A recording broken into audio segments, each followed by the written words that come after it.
Today we're entering darkness as we finish up this reversible painting here in Cindy's Artistic World. Welcome. I'm Cindy Watson.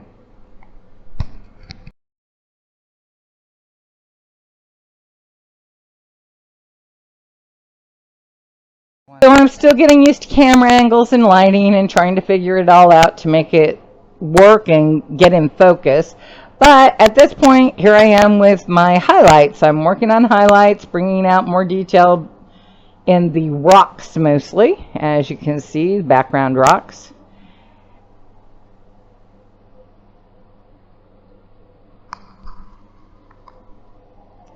I'm going to add a bit of yellow now, and as I put this yellow on the trees, it's going to make more depth and texture. You can see that this front tree here I'm making with actual yellow dots, but as I get into the background and so forth, I'm going to tone that down and blend them in by dabbing them with my blender brush. I'm not really smearing it around, I'm dabbing it. So on close-up you'll see it, but it is muted. It's not very vibrant. This is a dark picture, dark painting, but it does add the texture, and it's just simply adding the yellow. Now I'm going into the lowlights. The lowlights are the dark, and I am using a black, a newer black,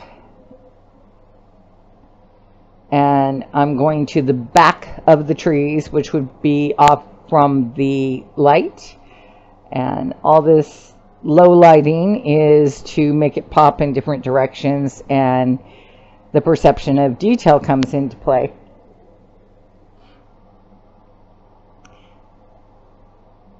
I'll do it around the rocks, I'll do it behind the trees, and these are the last details, just trying to make bits of it pop just a bit more before I call it finished. Now, one of the things that I had not completed was I wanted to bring the grass down onto the dirt side in the other painting a bit more. So after I finish this low lighting on the trees, I'm going to be switching to the green and bring it forward, which you'll see in a moment. It'll come out really shiny and almost look like it's white because I'm using the stronger acrylic painting as I do this, but it's actually green. It's just the light hitting it just the way it did, and I bring it down, and I bring it down even further as we go on. I dab in some of the green into other areas of the painting as well. Then I'm going to switch back to the brown and just tone up my trees a bit. The purpose of this is to get rid of any white highlights that might show. They should blend in just fine now.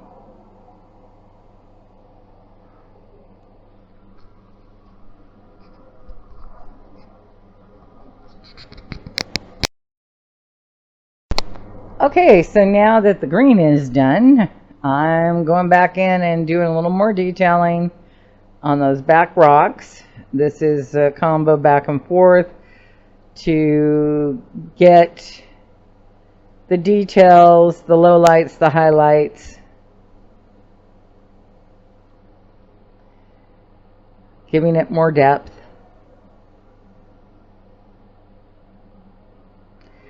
Now, although I had turquoised the water, I'm now going back in and covering it again with blue. If you look at the water, you'll see what looks like rocks under the water. I may go back at a later date and bring those up to par, but I felt I had spent enough time with this painting. I want to do some quick paintings to practice with some art lessons, so I'm just bringing the blue back in, and then with that I'm going to finish up a bit more with some yellow. Again, it had a moment to dry, so I'm going to go pop some more yellow back on those trees. Now you can see that even with the distance that I have with the cami, you can see how they're starting to pop up a bit.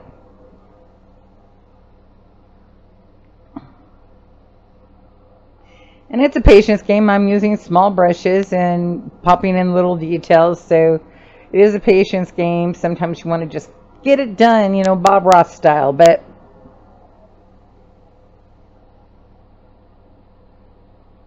that's for the next painting. Actually, that's my plan. The next painting, I'm going to try and do a good video lesson of a quick sunrise, sunset with trees. So we'll see how that goes. Anyway, here's a close-up of some of that tree so you can see how the texture and depth shows.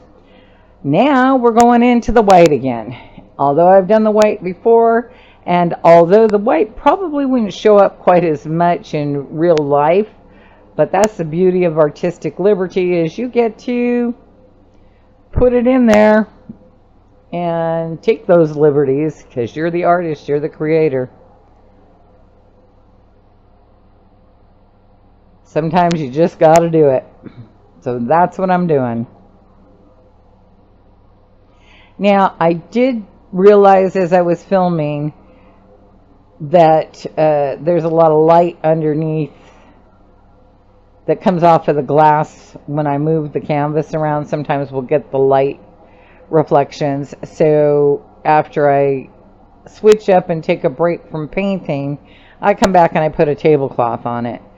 That way that little bulb of light doesn't come on. I'm still learning and trying. You can see how that's all popping. This is where I was feeding in the sky.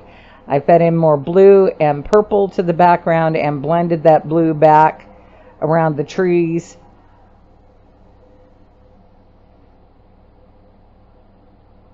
So it wasn't just a blue blob, if you will. And that's what I'm doing again. I'm just bringing in more of it, taking it back into spots of the tree.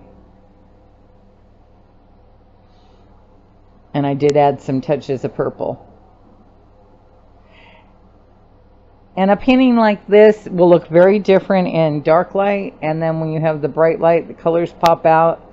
It's one of those things. The other thing I did not do was detail out all the sides, because this is not a gallery canvas. So I do intend on putting them in frames possibly. Time will tell. It was very hard not to paint those rocks. I have to tell you, the rocks under the water.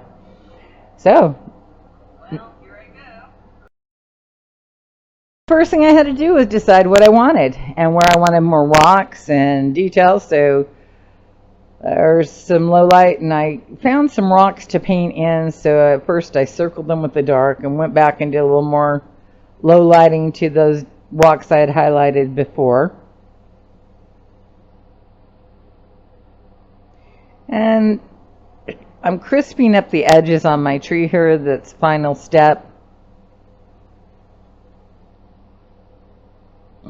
Just trying to make the lines a little smoother.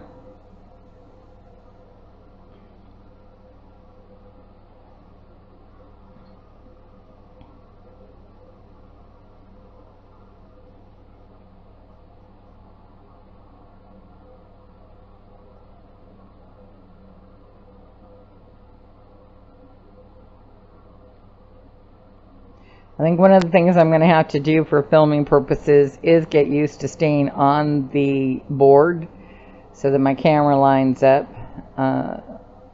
Anyhow.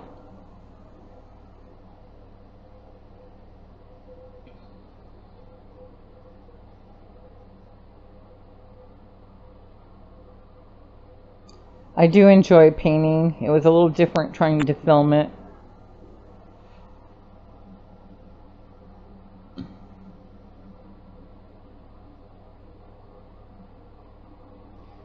I've always taken photos of the steps before. Now I'm bringing those highlights into those same rocks that I decided to lay in.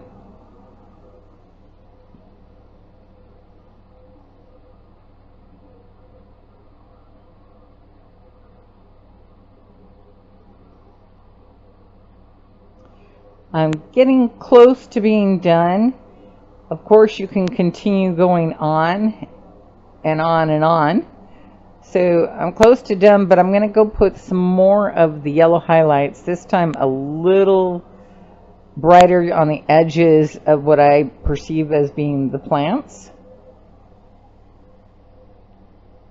And it's going so fast in this fast play, but I'm actually taking the brush, and then the green handled brush is the blender, and I'm not blending, I'm not smearing so much as I am dabbing.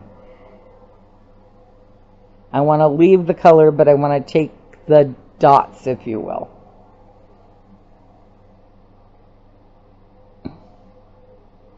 Some more final highlights to those rocks. And that, if you're not getting dizzy with the turning, little flip around just to make sure I got things matching up here. I want the bushes to match, everything when it's reversed.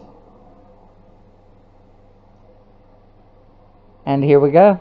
Here's the finale. This is now entering into darkness. I always like looking at the paintings in black and white. I don't know. Anyway, there it is reversed. It does show darker when it's hanging, unless it's in vivid light. But you have one painting. And then you have the other painting. And together they combine to make a reversible painting.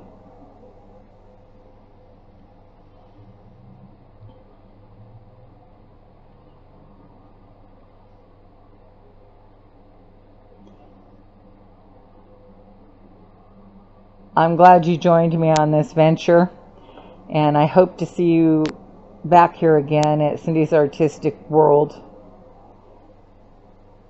This is my art realm where I do plan on getting more into art lessons. I want to thank you so very much for watching. Please take a moment to like and subscribe, follow, and check out my other realms.